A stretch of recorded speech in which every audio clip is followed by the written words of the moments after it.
gabi, Chris, ha? Ang laki-laki ng kasalanan ninyo sa akin! Pagbabayaran ko to. Pagbabayaran yung lahat ng kasalanan ninyo sa akin.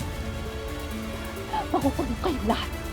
Sisiguraduhin ko, makukulong kayong lahat! Tama na.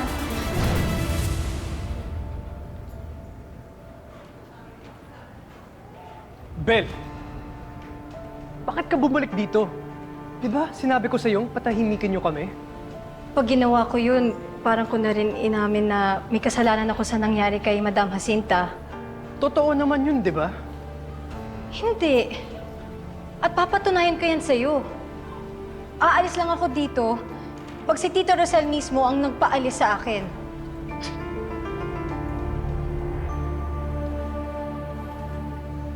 Rosel, please.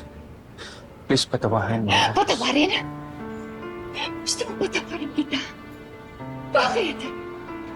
Kapag pinatawad ba kita?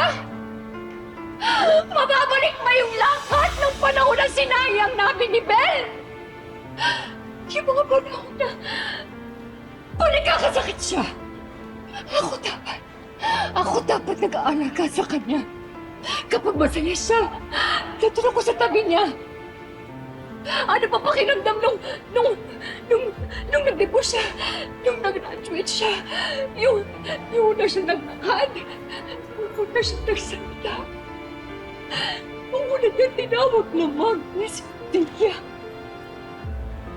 Anong pakiramdam nun? Kapag marami siyang tanong, ako dapat sumasagot doon. Ako dapat. Kahit hindi ko alam yung sagot, basta importante, nandun ako sa tabi niya. Doon ako karami niya. Sabay kami natututo.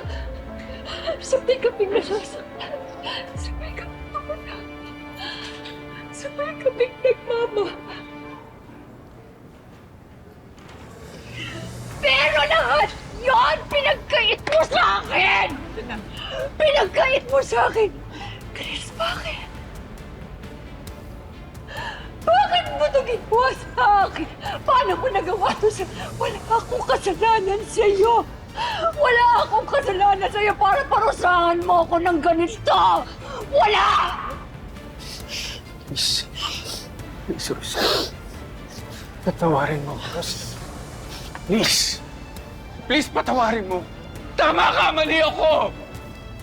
Inaamin ko nagkamali ako. Tama ka naman eh. Pero wala na akong magagawa. Tama ka yung mga panahon na dapat nandun ka para kay Bel. Ikaw sana yun, hindi ako. Pero wala na akong magagawa. Sinubukan kong gawing tama ang lahat. Sinubukan ko talaga, Rosel. Pero nanaig sa akin yung karapatan ko bilang ama. Baka, may karapatan ka. Dahil ikaw ang ama. Pero hindi kasali doon ang pagnakaw mo sa anak ko. Pinaniwala mo ko. Pinaniwala ninyo akong lahat. Napatay yung anak ko, yung pala tinago mo lang, yung pala ninakaw mo. Mga manloloko kayo, ikaw, si Gomar, si Malu. Patawarin mo ako, patawad! Walang iya kayo, mga wala kayong puti. Patawarin mo, Rosel! I'm sorry! Patawarin! Tawad mo! Patawarin mo ako! Patawad!